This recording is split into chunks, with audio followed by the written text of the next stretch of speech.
Ya está listo, ya se está grabando la clase. Vamos a comenzar con el tema que nos corresponde el día de hoy, ¿sí? Que es el esqueleto apendicular. ¿De acuerdo? ¿Sí ven ya la presentación? Ya se ve. Bien. Bueno. Vamos al puntero láser. Vamos a hablar del esqueleto apendicular y contempla lo que son las cinturas, ¿sí? Las cinturas y las extremidades. Aquí en la imagen pues tenemos a Elvis Presley, que cuando se anunciaba en el radio en esa época que estamos viendo la figura, el GIF, cuando se anunciaba en el radio, lo anunciaban y por los movimientos que hacía, lo anunciaban como Elvis de Pelvis. ¿Sí? Entonces vamos a hablar precisamente de esta parte del esqueleto de los vertebrados. ¿Sí? Entonces vamos a hablar de la cintura pélvica, pectoral o escapular, son los dos nombres que se le dan. ¿Sí? Y de las extremidades, bien importante que veamos lo de las extremidades, porque resulta que, por ejemplo, la nomenclatura ha cambiado. Anteriormente se hablaba de tibia y peroné, ahora es tibia y ulna. ¿Sí? Antes se decía, se le llamaban los huesos del brazo también de otra manera. Entonces lo vamos a ir viendo y vamos a ir viendo una serie de esquemitas interesantes de todo esto. Como les digo, esto lo van a ver con Abraham, pero aquí es una especie de resumen para que les quede un poquito más claro. Procuro ser un poco... con Abraham, ¿en qué manera lo contemplan? Lo van viendo directamente sobre los esqueletos. Entonces aquí vamos viendo más bien gráficas, vamos viendo algunos esquemas que si bien no están representando fielmente una de estas estructuras, sí por lo menos nos muestran qué partes tiene y entonces eso facilita más el comprender la clase con Abraham. ¿Sí? Bien, vamos a hablar primero de la cintura pélvica. Es muy diferente a la cintura escapular, tanto morfológicamente como embriológicamente. Esta cintura es totalmente endocondral, sin una porción dérmica. O sea, aquí no hay huesos. Cuando hablo de una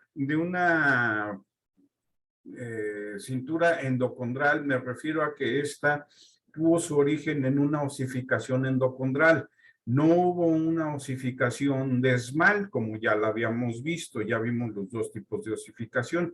Entonces, esta es completamente endocondral. Y aquí en la imagen les muestro la diferencia y es como los especialistas forenses, no solo los médicos, porque también hay biólogos especialistas forenses, se dan cuenta si el esqueleto es de un hombre o de una mujer.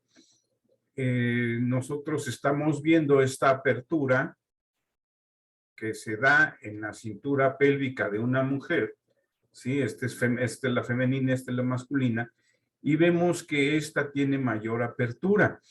¿Por qué tiene mayor apertura? Por una simple y sencilla razón muy importante. Resulta que a través de en esta parte es donde se ubica el útero y la vagina, y es lo que conforma lo que durante un embarazo más adelante vamos a llamar el canal de parto.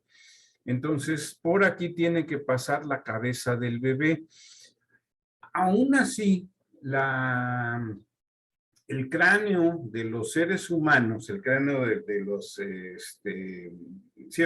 seres humanos está formado por placas, ¿sí? Entonces, estas placas no están fusionadas cuando nosotros somos recién nacidos. De tal manera que el cráneo de un bebé se adapta a este canal de parto que va a pasar por aquí. Entonces, cuando acaban de nacer, pues prácticamente los ves con cabecita de chupirula los chamacos, ¿no? O sea, se hace icónica. A veces uno se espanta de que el bebé pudiera haber nacido con algún defecto óseo o algo por el estilo. No, resulta que sus plaquitas Así se acomodaron para permitirle pasar por el canal de parto y nacer cuando nacen naturalmente. Entonces, por eso esto tiene mayor apertura que la cintura pélvica de un hombre, ¿sí? Entonces, hay ocasiones en que la apertura de la cintura pélvica de la mujer es muy estrecha y entonces el bebé no puede pasar a través de eso porque ustedes están viendo que tiene una espina ciática, tiene una serie de espinas ciáticas, ¿sí? Que pues al estar más cerrado este conducto impide, por mucho que se desplacen las placas óseas del cráneo del bebé, no permite que nazca. Entonces, antiguamente esto era causa de muerte de muchos bebés que estaban por nacer y consecuentemente de la madre, ¿sí? O sea, se moría el bebé y el bebé empezaba a echarse a perder adentro y envenenaba la sangre de la mamá. Perdón. Entonces, la solución fue la operación cesárea. El nombre dicen por ahí que fue porque Julio César nació de esa manera. Realmente no tiene, creo que el dato no es correcto, me parece que el dato no es correcto. Hay otra razón, pero se las averiguo después. Pero bueno, lo que quiero que quede claro aquí en esta cintura son datos interesantes. Uno, que gracias a esta cintura solamente en seres humanos, yo puedo diferenciar macho de hembra. En otros grupos de vertebrados, no, con esta cintura yo no puedo diferenciar macho de hembra, ¿sí? Esto es por la condición y la forma del nacimiento de los seres humanos, de los primates humanos, ¿sí? En los primates no humanos, es decir, chimpancés, gorilas, orangutanes,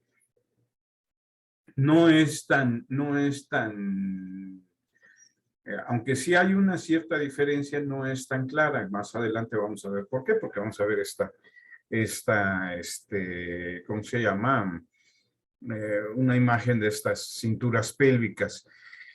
Otra cosa bien importante que tienen ustedes que checar y que ver y hacer caso de ella en esta cintura pélvica es la cavidad articular para la cabeza del fémur.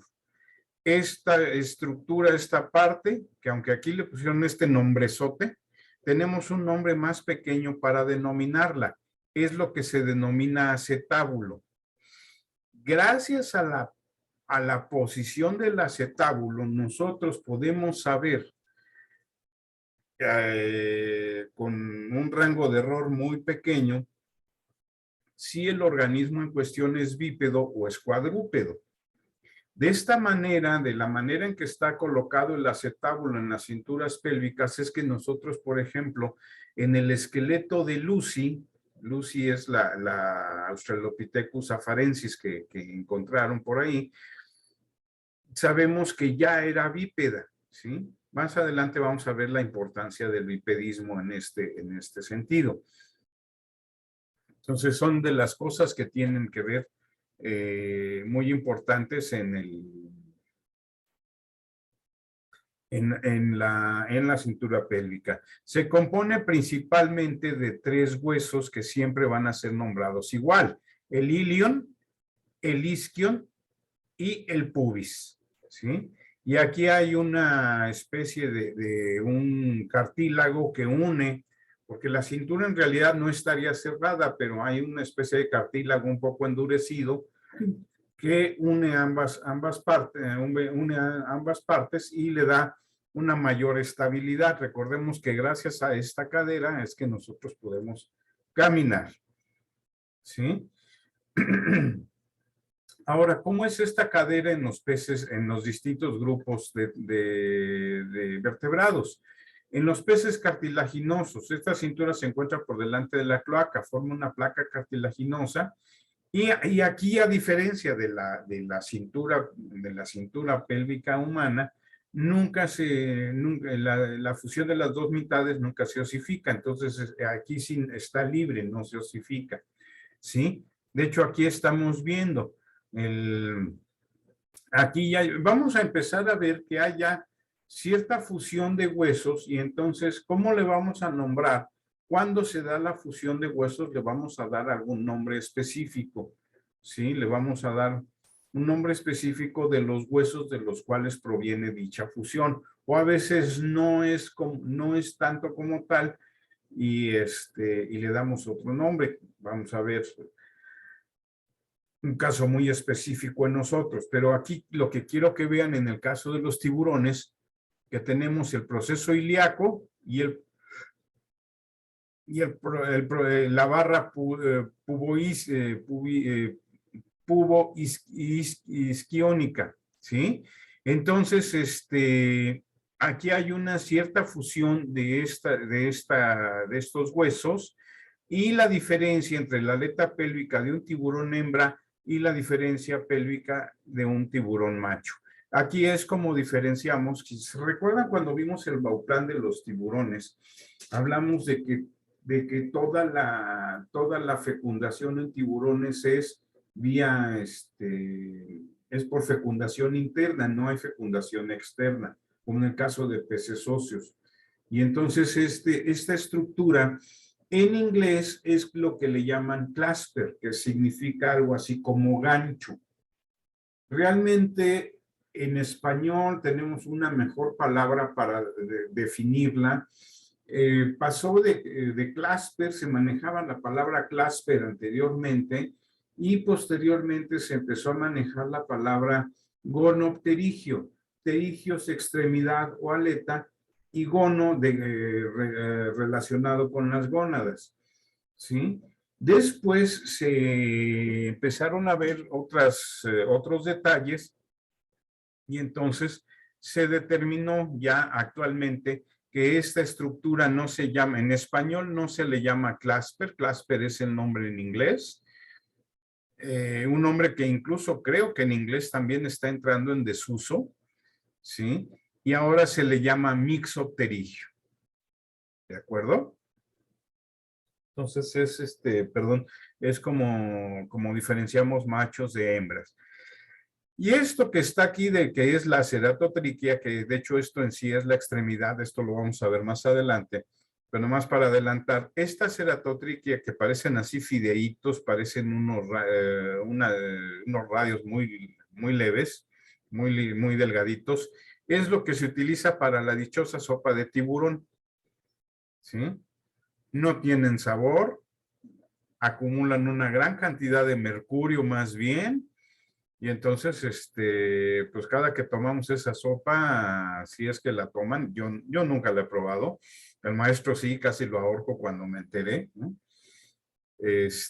Porque implica que han matado tiburones. De hecho, ya ahorita se está prohibiendo en muchos lugares el aleteo de tiburón, porque muchas veces no se aprovecha íntegramente el animal, sino lo sacan, le cortan las aletas y así vivo todavía lo regresan al mar, lo cual es una infamia, ¿no? Porque el animal ya no puede nadar y muere asfixiado.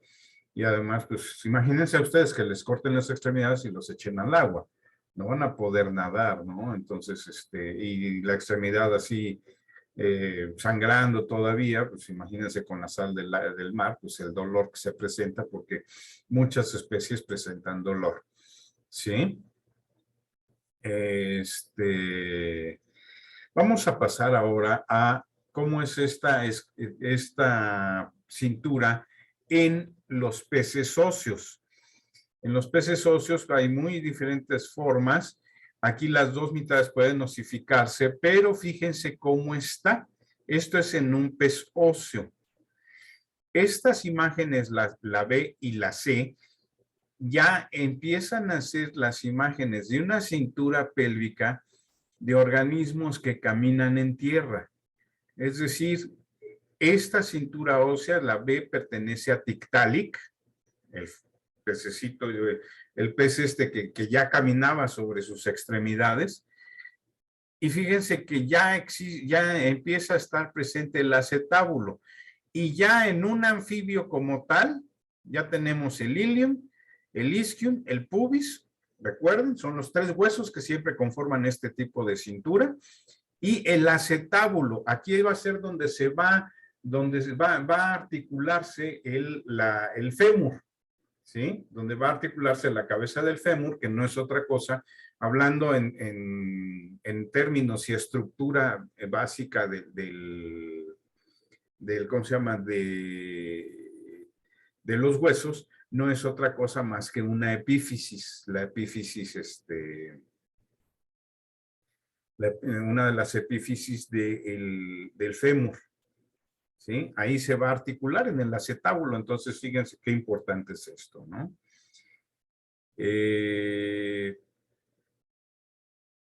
En los tetrápodos siempre va a estar formada por 3 elementos o placas óseas: pubis, isquion e ilion, ¿sí? Ilion, isquion y pubis. La foseta articular llamada acetabulum o acetábulo. Acetabulum es en latín, acetábulo es en español, ¿sí? Además, se posee un agujero obturador. Bueno, me voy a regresar a la primera imagen que tuvimos. Este es el orificio obturador. A través de este orificio pasan arterias y venas, venas y un nervio. De hecho, yo creo que les ha sucedido que hay veces que estamos así en algún sitio. A mí es muy dado que me ocurre cuando estoy aquí en la oficina, por el tipo de silla que tengo, de repente agarro unas posiciones, o sea, estoy trabajando y estoy cómodamente reclinado y agarro unas posiciones muy raras. Y lo que ocurre es que muchas veces por mi posición estoy con los músculos presionando arterias, venas y nervio del acetábulo, y al rato me da un dolor en la piel, del acetábulo, del orificio obturador, y al rato me da un dolor de pierna, o siento como que se me empieza a dormir la pierna por una mala posición al estar sentado, ¿no? Entonces a eso se refiere con que en esto ya existe existe el orificio obturador, donde pasan nervios y vasos sanguíneos en dirección de los músculos de los miembros posteriores, ¿sí? Curiosamente, estos 3 huesos forman una U. Vamos a regresarnos un poquito a ver la primera imagen. Estos 3 huesos, ilion, isquion y pubis, forman una U. ¿Qué es lo que lo cierra? El sacro. El que denominamos llamado hueso sacro, que no es otra cosa más que la fusión de vértebras sacras, y entonces eso es lo que lo cierra, lo que lo vuelve una cintura completa, ¿sí? Si nosotros no tenemos un sacro bien formado, en términos evolutivos de un tetrápodo, esta cintura entonces siempre va a tener forma de U. Va a ser el ilion, el isquion, la parte interna, y el pubis, las partes que se toca. La parte que se toca puede estar fusionada o puede no estar fusionada, o sea, puede estar separada de esta manera, ¿sí? Entonces, eso siempre se va a presentar en los demás vertebrados, en los tetrápodos. En las aves va a tener una barra dirigida hacia atrás que no tiene una sinfisis púbica. Una sinfisis es cuando 2 huesos se tocan y puede haber una fusión parcial mediante tejido conectivo que después se transforma en cartílago, ¿sí? A eso se refiere una sinfisis. En el caso de las aves no está tan fusionado, ¿sí? En las avestruces sí se presenta, ¿no? Ahora, ¿qué sucede con esta cintura en animales como serpientes, cecilias y todo? Esta cintura se pierde, se reabsorbe, tal vez tenga presencia en el desarrollo embrionario, pero rápidamente es absorbida, reabsorbida por los tejidos del cuerpo y su material aprovechado para otras cosas. Entonces, en cecilias y en serpientes no existe. ¿En cuáles serpientes sí existe? Y eso nos da una idea de que ancestralmente las serpientes tenían patas en los boidos, ¿sí? Boas y pitones tienen un vestigio de esta cintura, ¿sí? Tienen un vestigio de esta cintura y por lo mismo tienen una serie de espolones que únicamente se presenta en boas y en pitones. Si nosotros hiciésemos la disección de una boa, lo que veríamos sería una cintura pélvica muy reducida, casi una plaquita de hueso nada más. Ya difícilmente distinguiríamos los tres huesos que la conforman y no podríamos verlo adecuadamente, ¿sí? ¿Por qué? Porque ya se está reabsorbiendo. En serpientes más modernas ya no existe. Aquí voy a hacer lo que Abraham, permítanme.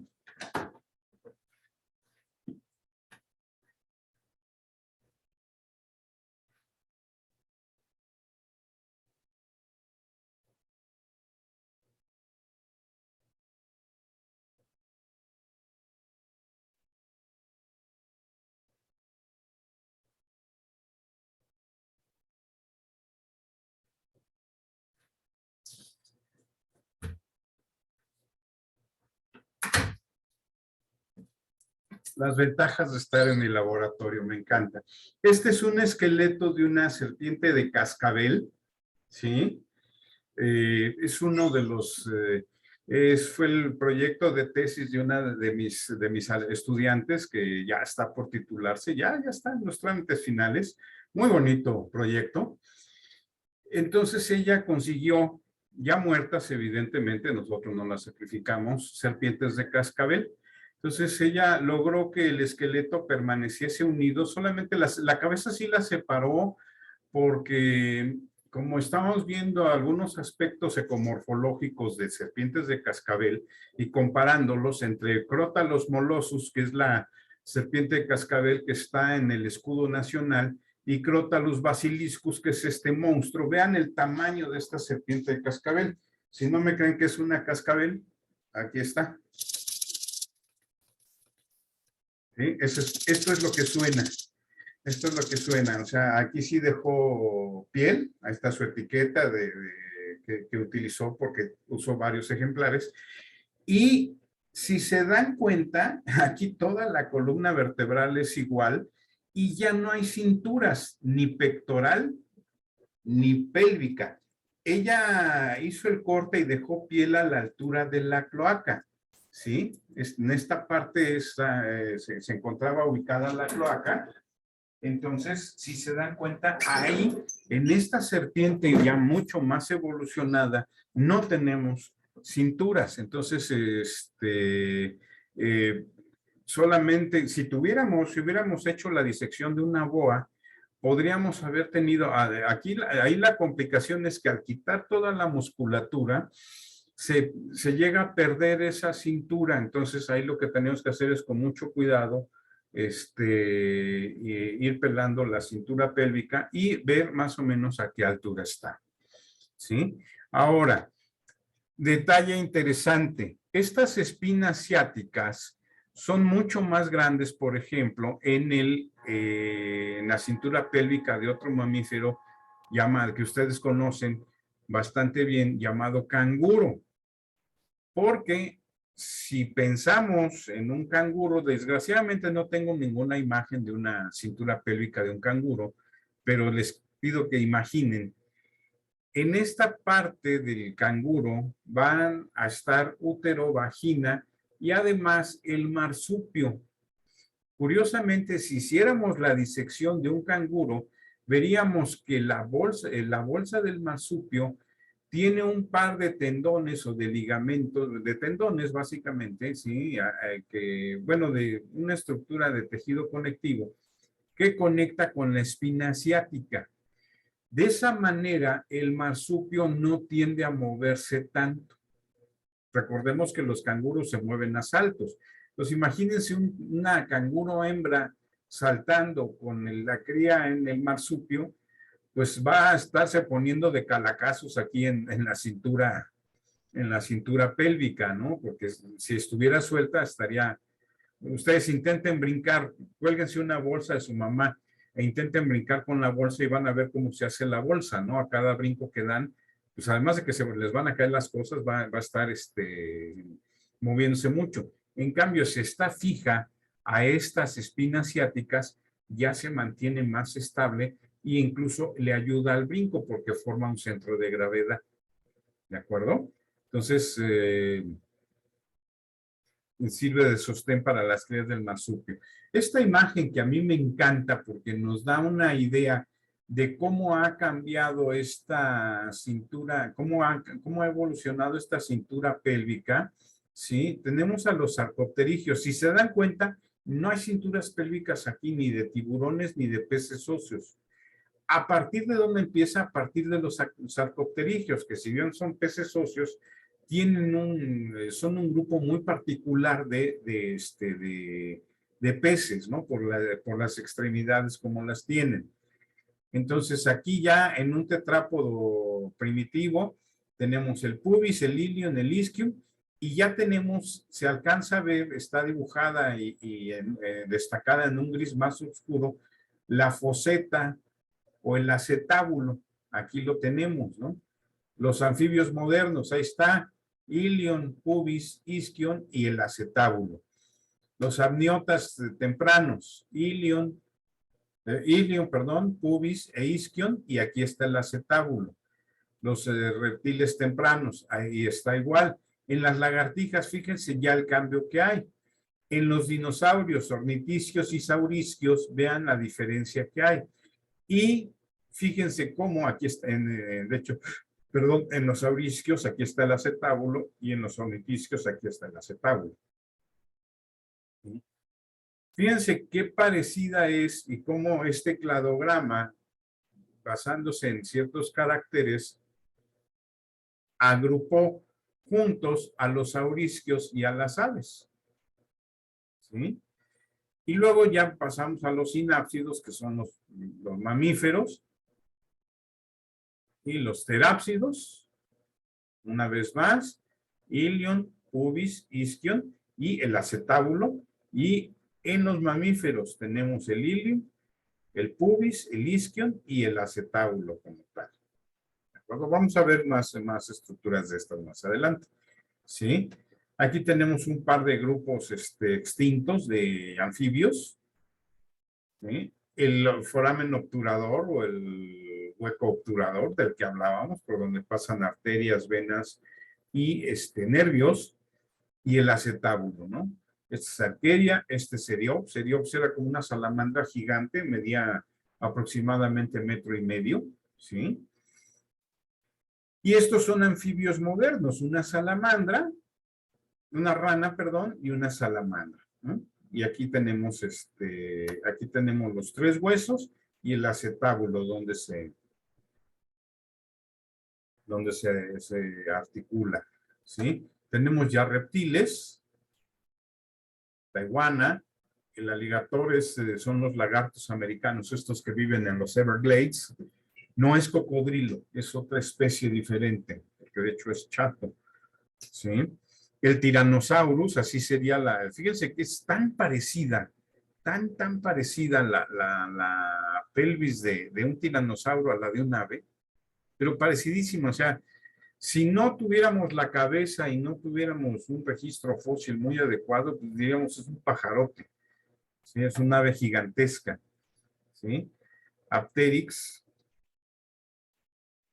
Dimetrodon, que ya es un pelicosauro, ¿sí? Sinognathus, que es un reptil mamíferoide. Didelphis, ¿alguien sabe a qué animalito pertenece Didelphis? El género Didelphis. Son los marsupiales, ¿no? Sí, y los únicos marsupiales que viven en México, las zarigüeyas. Muy bien, Leslie, exactamente. Entonces, ahí está la cintura pélvica de Didelphis y de Felis, el gato, ¿sí? Felis son los gatos. Entonces, el foramen obturador, su acetábulo, el ilion, el pubis, el isquion, siempre vamos a tener los mismos 3 tipos de huesos. Y aquí, estas son las cinturas pélvicas que yo les decía que nos pueden dar una idea de cómo si el animal es bípedo o no. Esta es la cintura pélvica de un chimpancé, Esta es la del Australopithecus africanus. Ahorita ya me hizo dudar si es si Lucy es Australopithecus afarensis o es africanus, no me acuerdo. Pero bueno, ya los australopithecidos eran también bípedos, ¿de acuerdo? Y de Homo sapiens, aquí se alcanzan a ver enormes los acetábulos, es decir, el fémur sale en dirección hacia acá abajo. Aquí los acetábulos se alcanzan a ver un poco más discretos y el fémur, aunque sale hacia abajo, la posición de la cadera hace que no sea tan sencillo mantener una postura bípeda. Y Australopithecus ya tiene una cintura pélvica muy parecida a la nuestra. De tal manera que, fíjense aquí, esta es la cintura pélvica de un gorila y la cintura pélvica de un ser humano. Entonces, fíjense cómo el gorila va a 4 puntos, o sea, se considera un cuadrúpedo, y el ser humano ya va a 2 puntos, es decir, se considera un bípedo.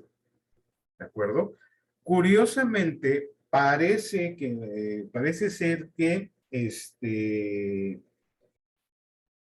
esta postura también, y les va a parecer increíble, esta postura también favorece el que nosotros podamos hablar. Ha habido científicos que han experimentado y han dicho, bueno, oye, es que el chimpancé es tan próximo a nosotros que a lo mejor si le enseñamos a hablar, aprende a hablar. Y lo intentaron y fue exitoso mientras el chimpancé fue pequeño. En cuanto llegó a la edad adulta, dejó de repetir las palabras. Cuando se pusieron a estudiar la biomecánica de todo esto, se dieron cuenta que esta postura de pelvis hace que nosotros estemos erguidos y nuestras cuerdas vocales cuelguen de cierta manera que permiten que podamos articular palabras. Pero una persona, o en este caso, un chimpancé, un gorila, un orangután, al estar colocados hacia enfrente, las cuerdas vocales son de material como tendinoso, ¿sí? Son blanditas, no son tan rígidas. Tienden a colgar diferente y imposibilita mucho la capacidad de articular palabras. Si nosotros lo hacemos, pues después de un rato nos va a costar un poco de trabajo articular ciertas palabras, ¿sí? Esto se ha visto sobre todo en personas que tienen algún defecto óseo y adquieren casi esta posición, no exactamente así, porque aquí los brazos son muy largos. Fíjense, nosotros los brazos no son tan extremadamente largos como en un gorila, ¿no? Entonces tienen un habla peculiar esas personas. Fíjense, dense cuenta cómo una cintura pélvica puede ser la diferencia, biomecánicamente hablando, para algo tan particular del ser humano como es el habla. ¿Sí? Vamos a pasar a la cintura pectoral o escapular. Esta cintura tiene ya un poco mayor de grado de dificultad. ¿Por qué? Porque ya tiene huesos fusionados. Mientras es bien fácil aprenderse los huesos, la estructura de huesos de una cintura pélvica, ilion ischium y pubis, tan, se acabó. Es más complicado aprenderse la estructura de una cintura escapular, ¿sí? Porque tenemos elementos como cleitro, clavícula, interclavícula, escápula y coracoides. Y como algunos se fusionan o algunos se pierden de acuerdo al carácter evolutivo y al carácter ambiental en el cual se desenvuelve el vertebrado en cuestión, aquí hablamos de tetrápodos, no estamos hablando ahorita no vamos a hablar de peces. Por ejemplo, los grandes felinos, véase leones, véase tigres, que están en cierta forma emparentados, no tienen, por ejemplo, clavículas. Aquí en el laboratorio de Animales 1 tenemos un esqueleto de león. Yo le puse el leoponcio, ¿no? Entonces, tenemos el esqueleto de leoponcio que fue el esqueleto que donó un señor que lo tenía como mascota y en cuanto murió, pues lo donó a la universidad.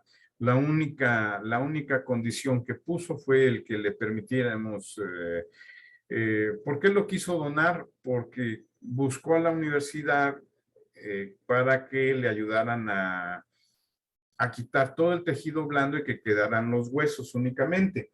Mi alumna, la que hizo esta disección de esta serpiente cascabel, ella lo hizo a mano y le costó mucho trabajo. Es muy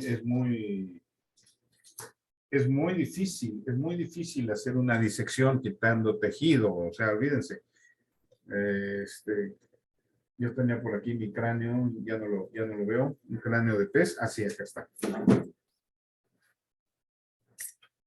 Es muy difícil. Por algo, el primer cráneo que yo pelé de mi tesis de maestría,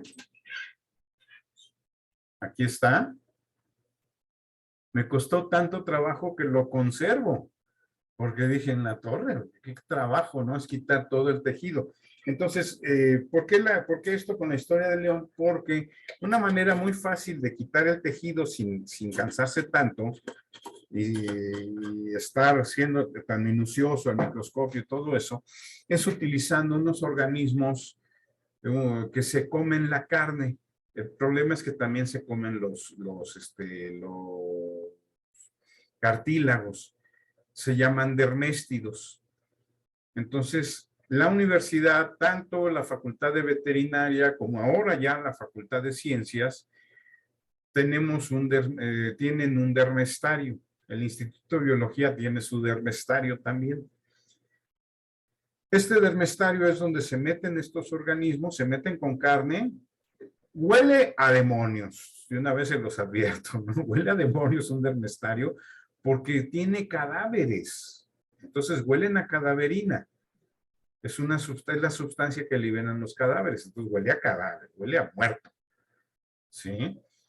Y los derméstidos se comen todo y te dejan todo pelón. Entonces el dueño del león, para que no le fuera tan difícil conservar la cabeza de su león, el cráneo de su león que fue mascota, lo trae a la universidad, pide que le permitamos usar el dermestario, usa el dermestario y entonces dice, bueno, como no tengo manera de pagarles, hago una donación a la ciencia y dono el esqueleto, el resto del esqueleto de Leoponcio, el cráneo yo me lo quedo. Y es como tenemos ese esqueleto ahí.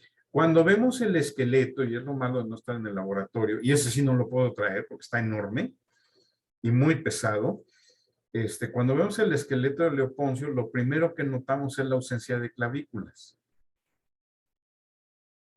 ¿Qué explicación hay para la ausencia de clavículas en un organismo como un león que, como son cuadrúpedos y caminan a cuatro patas y muchas veces corren para alcanzar a la presa, las clavículas, si se dan cuenta, conectan con esta parte que es la caja torácica, que es donde están las costillas. Y entonces el golpeteo puede llegar muy directamente a la caja torácica y dañar los órganos. Al no haber clavículas y solo haber ahí ligamentos y tendones, uniendo músculos y uniendo huesos y todo, el golpeteo se amortigua. Por eso no tienen. Entonces, por eso es más complicado siempre estudiar la cintura pectoral o escapular.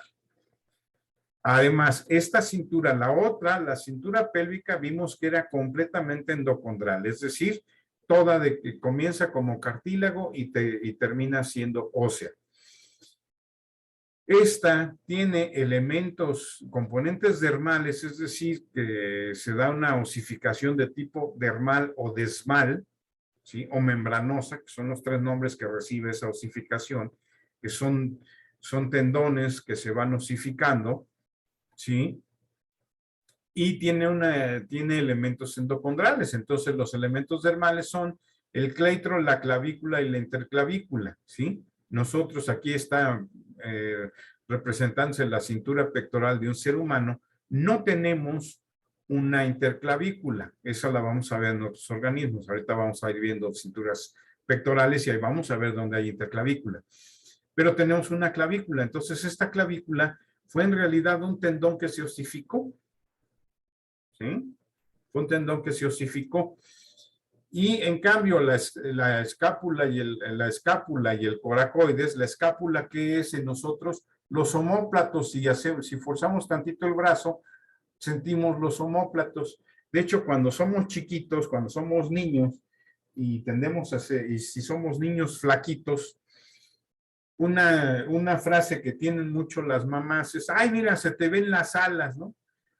Pues no es que sean las alas, es que son las escápulas, y se alcanzan a percibir muy fácilmente, sobre todo en un niño muy flaco, porque tiene poca piel y poco músculo cubriéndolos. Entonces ese es un elemento endocondral.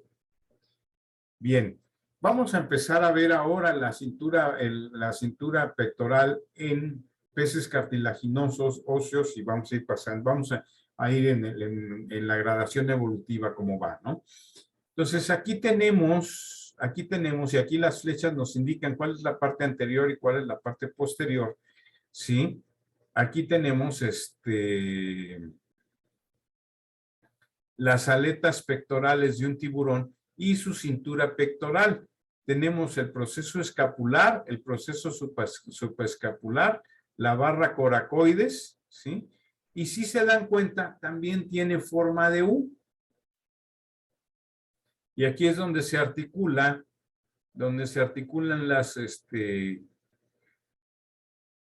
las aletas del tiburón. ¿De acuerdo? Entonces, si se dan cuenta, no está cerrada.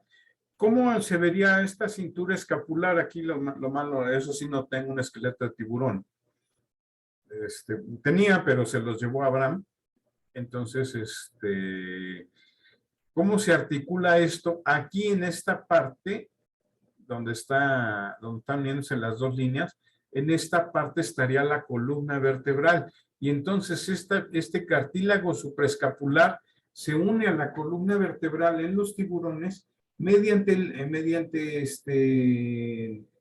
tendones. ¿Sí? Entonces es como se fija. De tal manera que cuando nosotros estamos haciendo la disección de un tiburón y quitamos el músculo, si quitamos esos tendones, inmediatamente se nos separa la cintura pectoral. Y eso es lo complicado de hacer una disección o sea, dejar un esqueleto de un tiburón, porque perdemos la noción de a qué altura estaba la cintura pectoral, porque tenemos que eliminar estos tendones, estos componentes membranosos con los que se fija la columna. Aquí no hay hueso que lo fije a la columna, ¿no? Ahí estamos viendo la cintura pectoral de un pez óseo, y estamos viendo que la cintura pectoral de un pez óseo tiene una clavícula, un cleitrum, un postcleitrum, un supracleitrum, ¿sí? Y el proceso escapulocoracoide, que es donde se articula la aleta pectoral, y un hueso ¿a dónde pertenece este hueso? ¿Alguien sabe?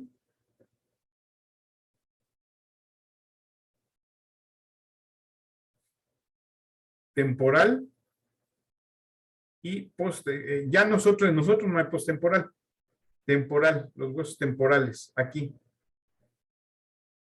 El proceso postemporal vendría atrás, entonces esto fijaría este proceso a la cintura, ¿de acuerdo?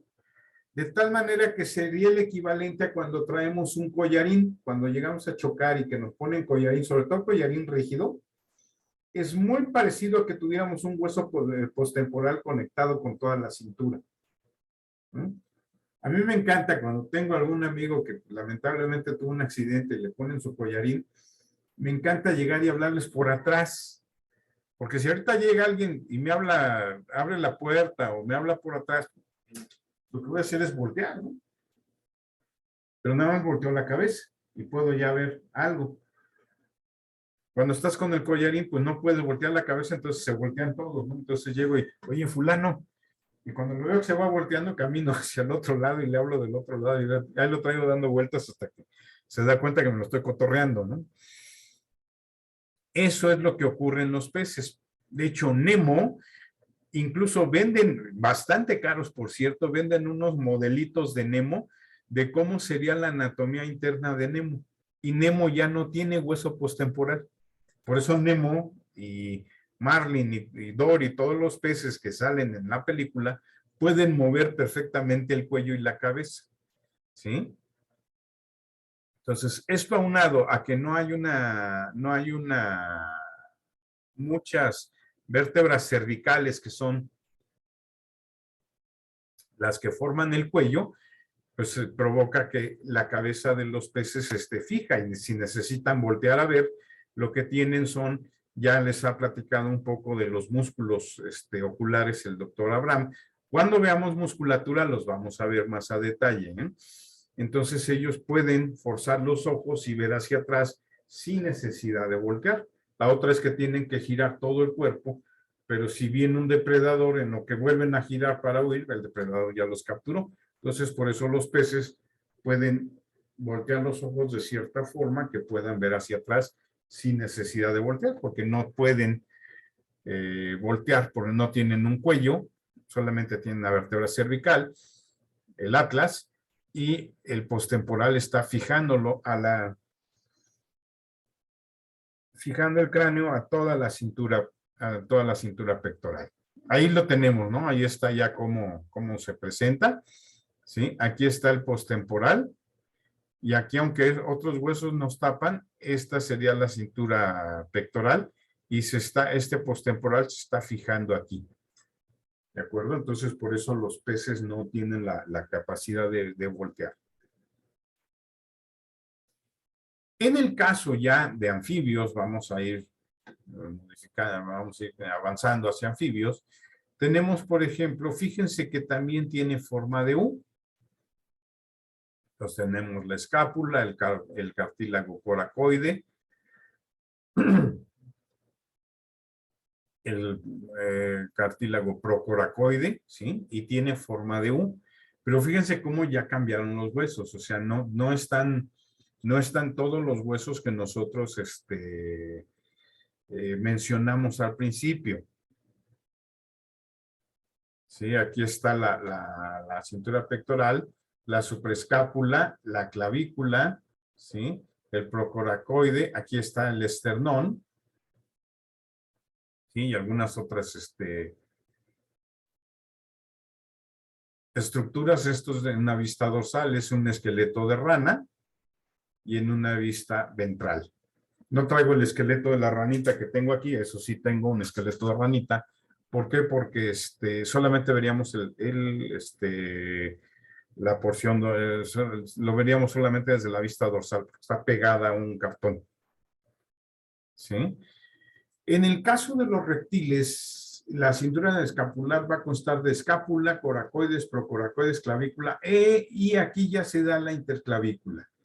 ¿Sí? Va a haber diversas adaptaciones. Por ejemplo, en las tortugas, la cintura pectoral está muy fusionada al caparazón, y esto provoca que el movimiento de los miembros de las tortuguitas se vean muy limitados, comparados con una iguana, comparados con un cocodrilo, ¿no? Entonces se van a ver muy limitados. También las costillas van a estar fusionadas al caparazón, entonces olvídense, eso va a generar que sea también muy complicado. ¿En dónde es más libre? En reptiles como el cocodrilo. Vemos el omóplato, que no es otra cosa más que el omóplato, que es como se llaman nuestras alitas, nuestras escápulas. Es una fusión de la barra coracoides. De hecho, al rato que veamos ¿cómo se llama? de los seres humanos, cuando veamos la cintura pectoral de los seres humanos, vamos a ver dónde está la barra coracoides, cómo se da esta fusión. De hecho, si ustedes se ponen a pensar y han visto algún omóplato, ven ambas estructuras, nada más que lo ven como uno solo. Ahorita vamos a ver por qué, ¿sí? Les digo más adelante. Entonces ahí tenemos el omóplato y tenemos toda la cintura pectoral y tenemos el hueso largo que articula con la cintura pectoral, que es el húmero. ¿Sí? Bien. En el caso del esqueleto apendicular de las aves, ocurre algo muy peculiar. Esta cintura se encuentra muy adaptada al vuelo, por lo tanto está muy reducida.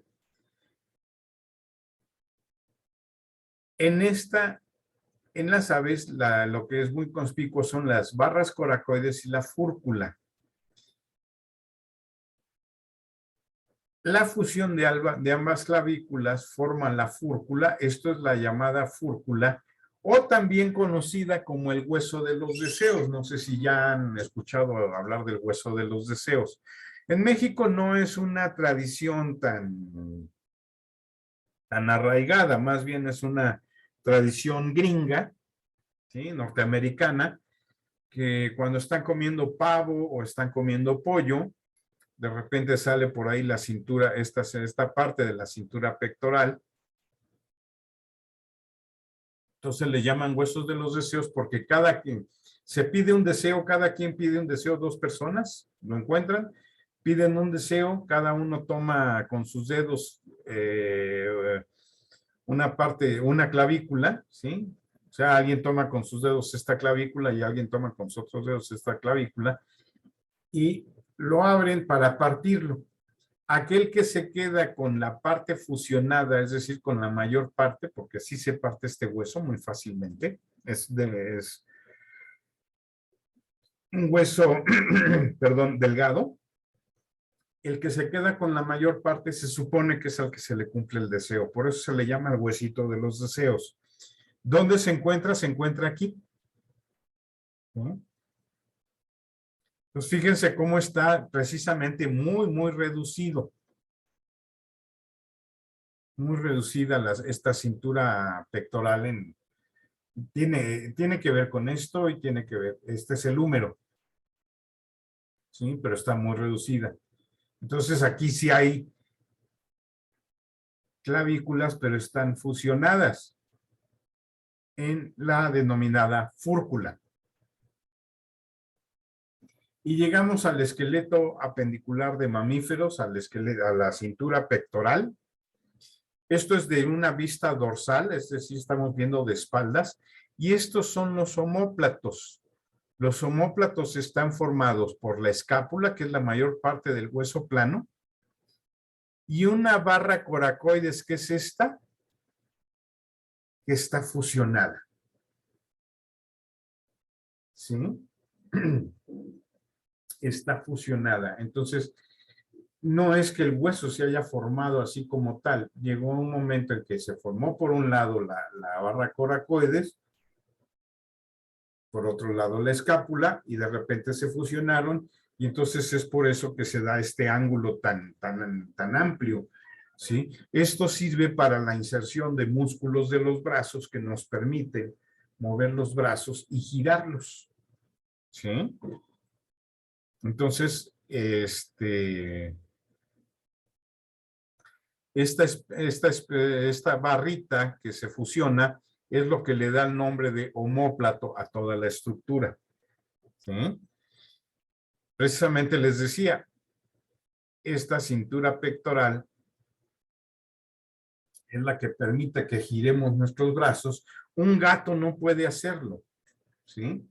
Un gato, sus patitas están hacia abajo y las puede dirigir hacia un lado tantito, pero no puede girar. O sea, nosotros podemos tocarnos la espalda. El gato lo que tiene es la columna vertebral muy flexible para que pueda torcerse y lamerse la espalda. O para rascarse, pues estiran la extremidad y se rascan la espalda. pero no pueden hacer esto. Si tú intentas hacer esto con un gato, con un perro, acabas dislocándoles los huesos, ¿sí? Dislocándoles el húmero de la cintura pectoral. Esta es otro dibujo, otro cladograma bastante bueno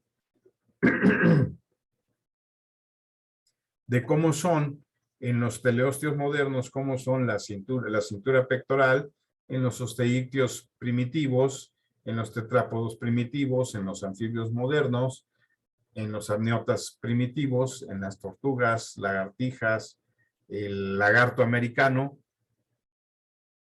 en las aves. Aquí está la interclavícula. ¿Sí? En los sinápsidos, aquí está la clavícula, aquí está la barra coracoide, el procoracoide, y este sitio oscuro es el en donde se articula el húmero. ¿Sí?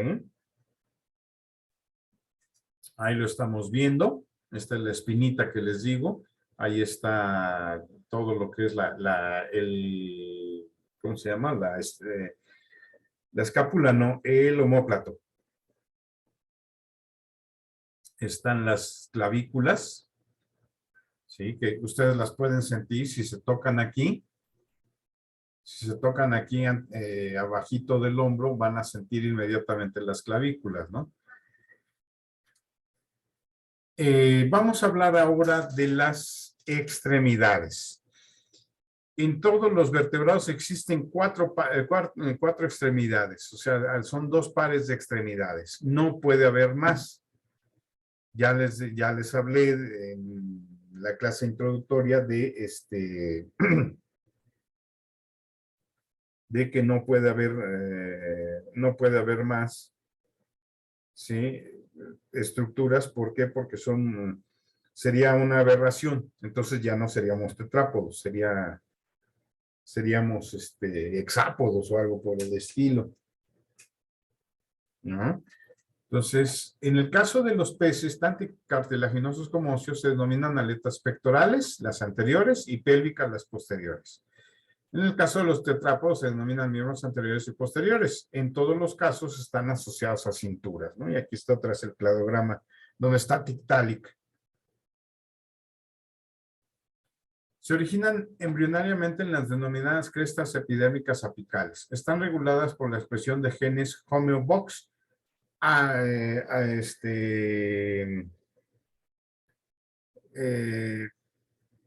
se me fue ahorita la palabra de cómo cuando contraes una palabra y solo utilizas algunas letras, se me fue ahorita la palabra, ¿cómo se dice? Entonces, estos genes homeobox se denominan ya genes Hox, ¿no? Entonces, aquí están los genes Hox y qué genes Hox comparte cada grupo. De aquí, esto ya no lo vamos a ver porque estas son aletas pélvicas.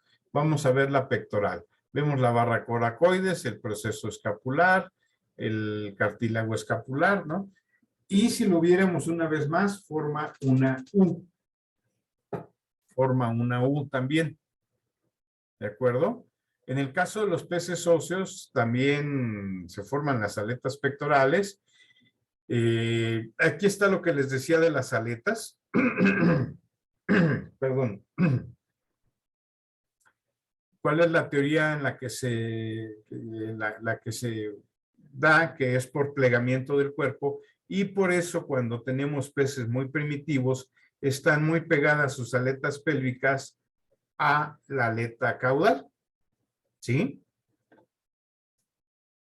Porque antes eran un continuo, así como en el anfioxo. Si ustedes recuerdan el anfioxo, ¿sí? Ahí están las cinturas pectorales y las extremidades de esto. En los tetrápodos, que son bastante distintas de los peces, existe una zonación. Es decir, nosotros le vamos a poner un nombre a cada zona de las extremidades, tanto anteriores como posteriores, o en nuestro caso, superiores, ¿sí? Como inferiores. son el estilópodo. ¿Qué lo caracteriza el estilópodo? La parte más proximal a la cintura. El zeugópodo, la parte medial, ¿sí? Y el autópodo, la parte distal. Entonces, si yo quisiera sonar mi brazo, sería autópodo, la mano, toda la manita. De hecho, aquí está, manus, ¿sí? Zeugópodo, estos dos huesos de acá, lo que es el antebrazo, ¿sí? Y estilópodo, lo que es ya la parte superior del brazo, lo que articula precisamente con la cintura pectoral. Entonces es como lo vamos a llamar. Y en las piernas también. En las piernas, el autópodo son los pies, únicamente el pie. El zeugópodo es lo que es la parte de la espinilla, el tobillo, todo eso, ¿sí? Y el estilópodo es la parte del muslo, que es la que ya articula con la cintura pélvica, ¿sí? Cada uno comprende diferentes huesos y depende del tipo de extremidad que estemos hablando. Entonces, puede que comprenda el húmero, en el caso de la extremidad anterior, o el fémur. El zeugópodo está compuesto por radio y ulna, extremidad anterior, radio y ulna, ¿sí? Y por tibia y fíbula, extremidad posterior. Que de hecho los cronistas deportivos luego se les olvida y ellos siguen diciendo, ellos siguen diciendo la estructura ósea como era antes, ¿no? La estructura ósea como era antes. Tuvo una fractura de tibia y peroné. Ya no se llaman tibia y peroné. Vamos a ver ahorita cómo se llaman. ¿Sí? Solamente se conservan esos nombres.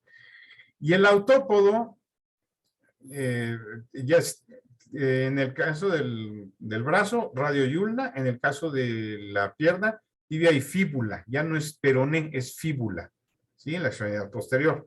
Y el autópodo, metacarpos y falancarpos, metacarpos y falanges, la mano. Y los pies, tarsos, metatarsos y falanges. Aquí está, esta imagen me encanta. ¿Por qué? Porque aunque no está representando la extremidad de ningún organismo, es una buena manera de aprendernos los huesos. De hecho, cuando a mí me toca dar teoría, esta es imagen de examen. Le borro yo todos los nombres y le pongo paréntesis y pongo los nombres en una hoja aparte. Y les pido que me nombren los huesos. Entonces, esto es un pie. Entonces tenemos un fémur. Fíjense aquí qué nos está indicando. Preaxial, posaxial. ¿Cuál es la parte de afuera de la pierna? ¿Qué es esta?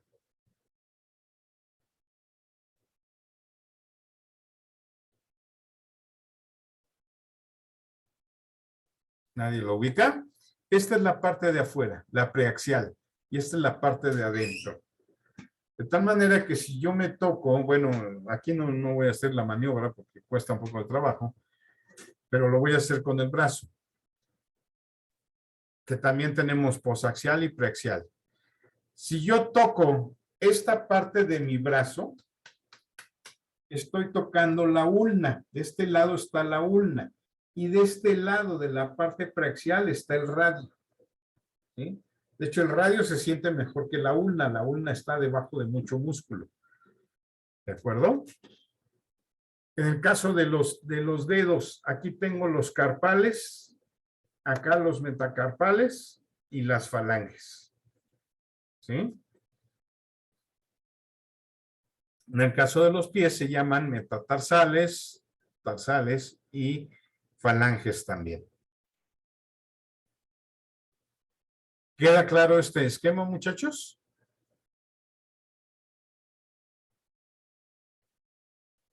¿A mí me lo podría volver a explicar, por favor? Sí, claro que sí. Entonces, esta es la pierna, el pez, ¿sí? Aquí tenemos el estilópodo que se conforma en las piernas o extremidades anteriores o inferiores por el fémur. En extremidades anteriores o superiores, hablando de nosotros, es el húmero. Esto que sentimos aquí es el húmero. Ese es el estilópodo. ¿Sí?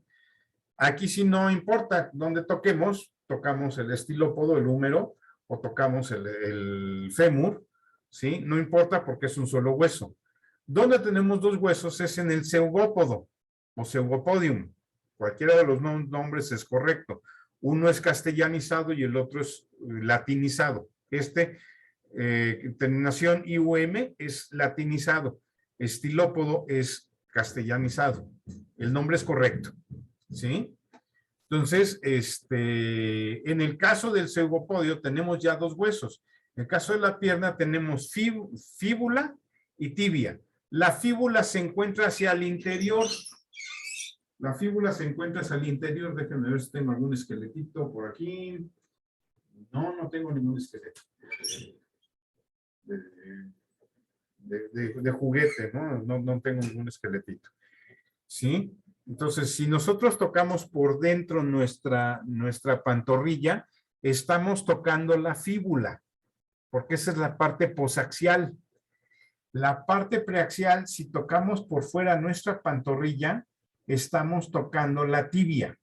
¿Sí? De tal manera que si yo pego desde afuera, el hueso que voy a sentir ahí, en mi pantorrilla, es la tibia. Si yo pego desde adentro, o sea, me toco el interior de la pierna, pero no en el muslo, sino ya más abajo, estoy tocando en el zeugopodio, estoy tocando la tibia.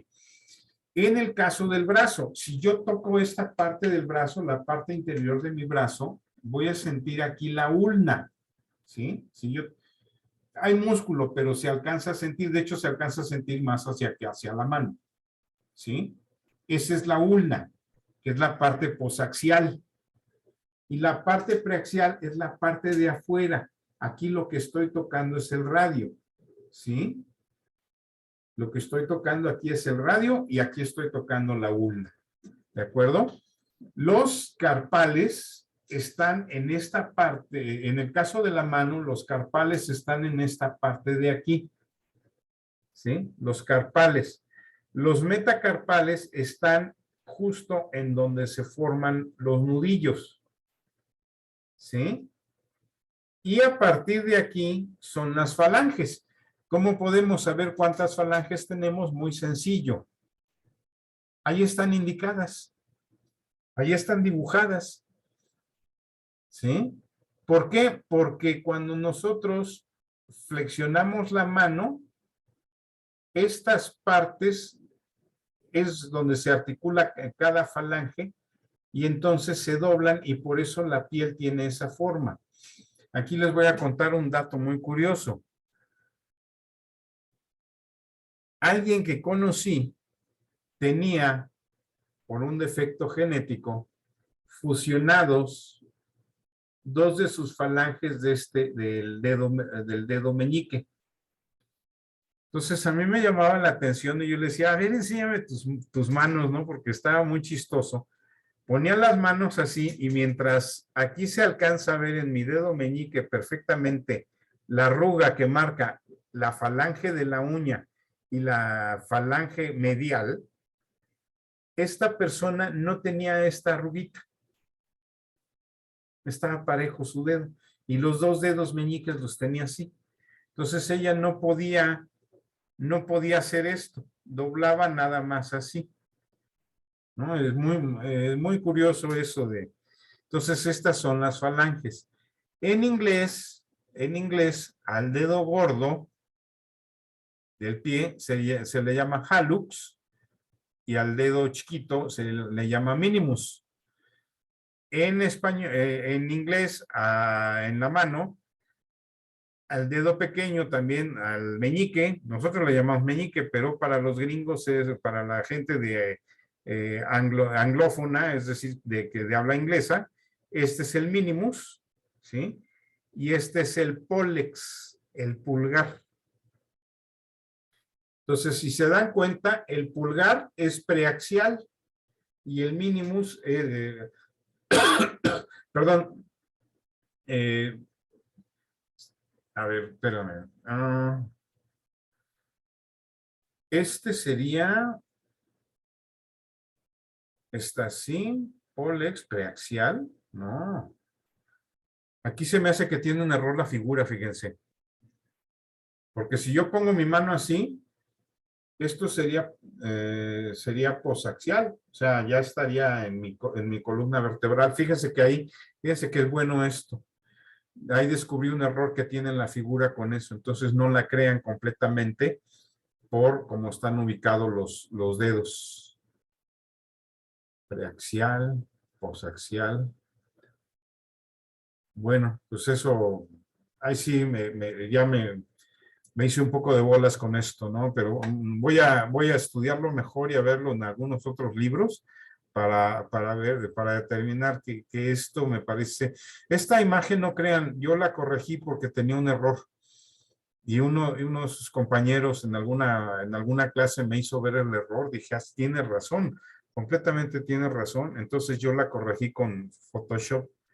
Entonces tengo que volver a ver la imagen original para ver si esto también está correcto o no. Ahora, detalle interesante de las extremidades. Sí, Leslie. Dice Eduardo que se puede repetir los huesos que tiene cada zona. Los huesos pequeños, cada zona. En el caso de la mano estos son carpales. Los metacarpales son los de los nudillos. ¿Sí? Si se dan cuenta, es un solo hueso. Aquí los estoy tocando. ¿Sí? Y a partir de aquí, ya lo que son mis dedos, el autopodio, ¿sí? Perdón. Ya son las falanges, ya estos son las falanges. ¿Sí? Entonces, en el caso del pie, lo que es el dorso del pie serían los tarsales. Los metatarsales sería ya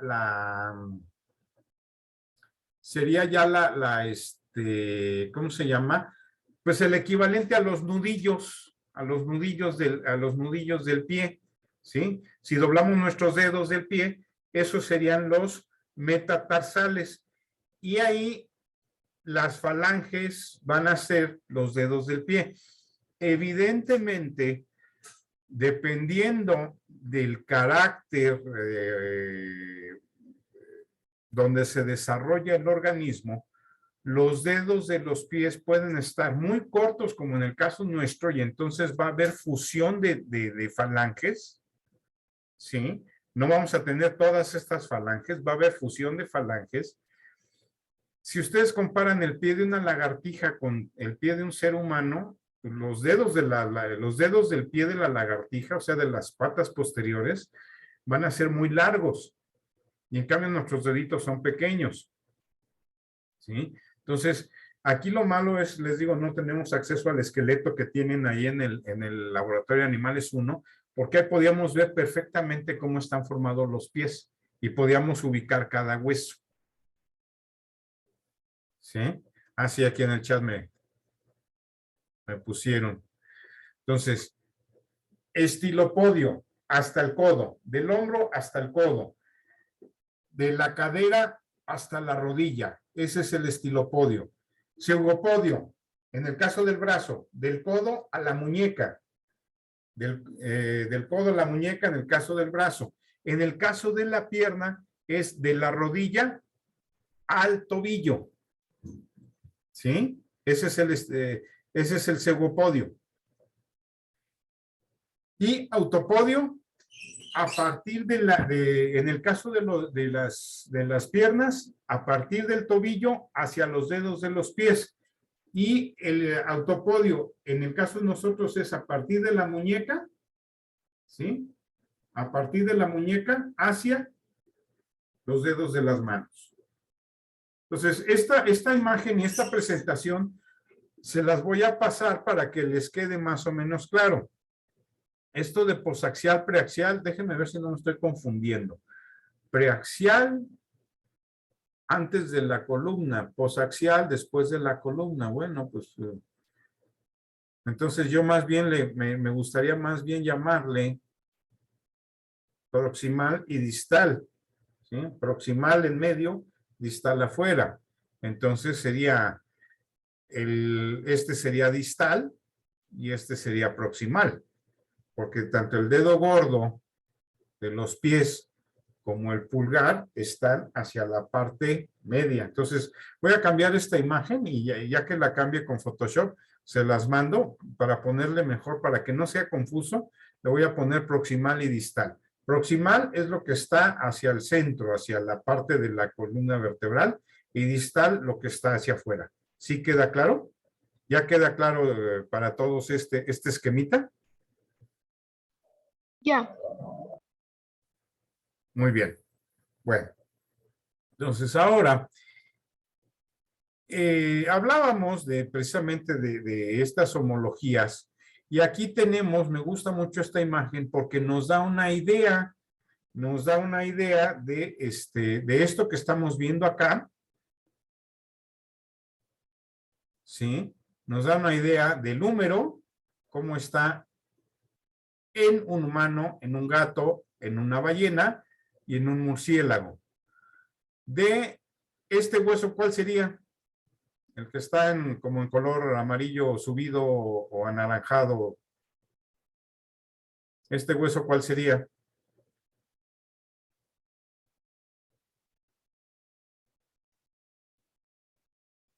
Sería el radio, ¿sí? Aquí está el radio y la ulna.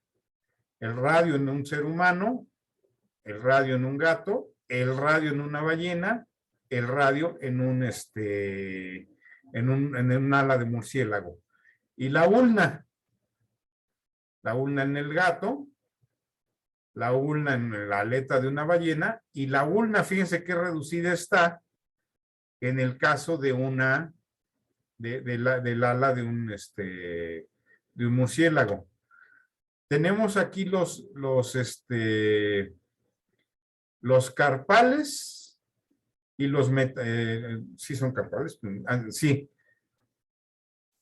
porque son extremidades anteriores o superiores, en el caso nuestro, por la posición. Entonces, estos dos son los carpales, aquí estos serían los carpales, aquí sería un poco más difícil de ver, los más pegados hacia lo que es la ulna y la ulna y el radio serían los carpales, aquí vemos los carpales y los metacarpales, ¿de acuerdo? Y aquí tenemos ya las falanges. ¿Ok? Aquí quiero que noten una cosa. Yo creo que han escuchado hablar de que a los gatos se les pueden extirpar las uñas para que no arañen. Pues resulta que si nos damos cuenta en dónde está la uña del gatito, es en la última falange. ¿Esto qué implica? Que cuando nosotros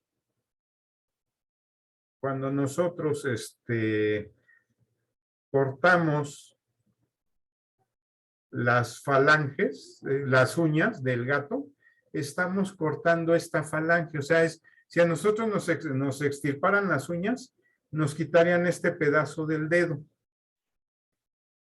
Eso es una aberración completamente. O sea, es terrible para el pobre gato. Porque además, si se dan cuenta cómo está ubicada la patita del gato, el gato es digitígrado, es decir, camina con las puntas de los deditos. No camina con la planta como nosotros. Nosotros somos plantígrados. El gatito camina con las puntas de los deditos. Si tú le quitas esa punta de los deditos, pasa de ser digitígrado a ser plantígrado.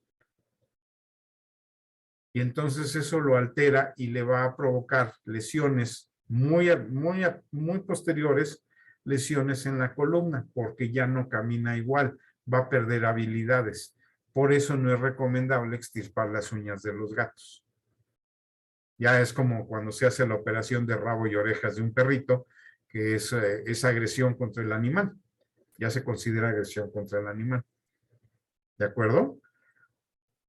Fíjense en la aleta que las falanges, a lo que voy es que quiero que vean el número de falanges. Fíjense el número de falanges en nosotros, el número de falanges en un murciélago y el número de falanges en una ballena, ¿no? Entonces, para que vean que este esquema, pues puede, ¿cómo se llama? Pues, el número de falanges va a variar de acuerdo al grupo de mamíferos o de vertebrados que se trate. ¿De acuerdo? Aquí estamos viendo una vez más una radio, ¿sí? Los carpales y los carpales, metacarpales. ¿Sí son patas? Sí son patas, sí, sí, son patas anteriores. Y las falanges. Fíjense las falanges, lo que les decía, un anfibio moderno, una lagartija, una tortuga. Aquí un ictiosaurio, ¿no? Fíjense las falanges, qué chistosas están aquí. En el caso de un perisodáctilo, fíjense cómo están las falanges, cómo son las falanges. Les digo, esta presentación se las voy a pasar para que les quede claro. ¿Sí? Un artiodáctilo generalizado. Estas son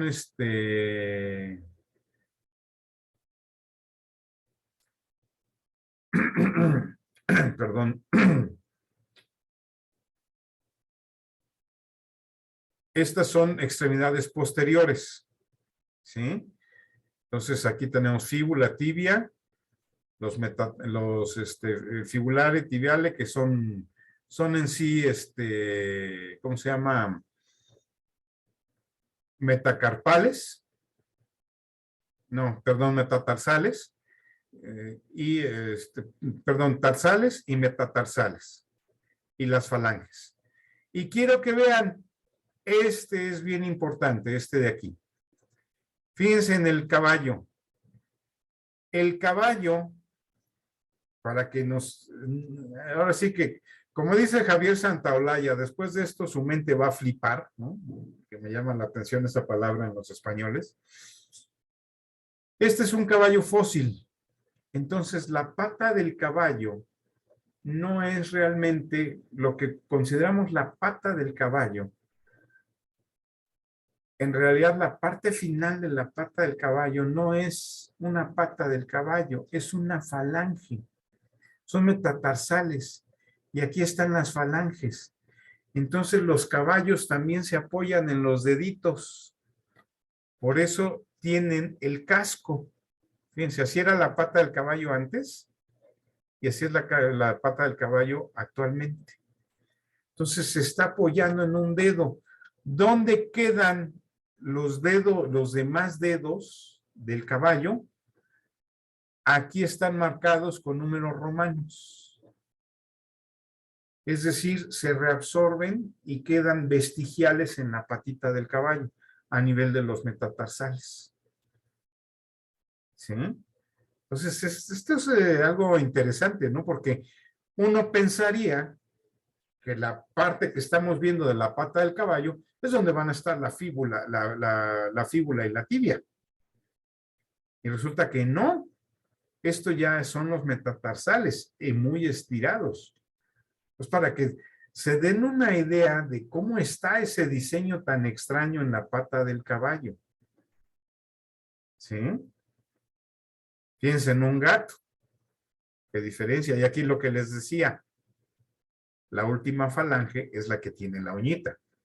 De hecho, Leoponcio, el esqueleto de león, se nota inmediatamente que le extirparon las garras al pobre león. ¿Por qué? Porque cuando contamos las falanges vemos que falta la última falange donde vienen las uñas. No está. Y aquí está aquí está el caso de un pie humano. ¿Sí? Aquí están las distintas posturas. Un ungulado, Digitígrado, alguien que camina sobre los dedos, y plantígrado, alguien que camina sobre la planta del pie. Entonces nosotros caminamos sobre la planta del pie. Vean los pies de las bailarinas cuando se les ocurre pararse de puntitas. Pobrecillas, cómo se dañan los pies, o sea, tan estilizadas que se ven, y cuando una bailarina se quita las zapatillas, sus pies están horrorosos, ¿no? Porque por esa alteración de pararse sobre los dedos. Nosotros no somos digitígrados, somos plantígrados. ¿De acuerdo?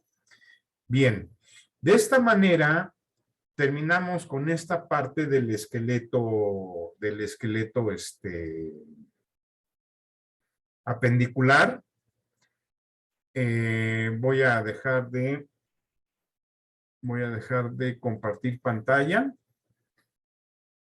y dejo de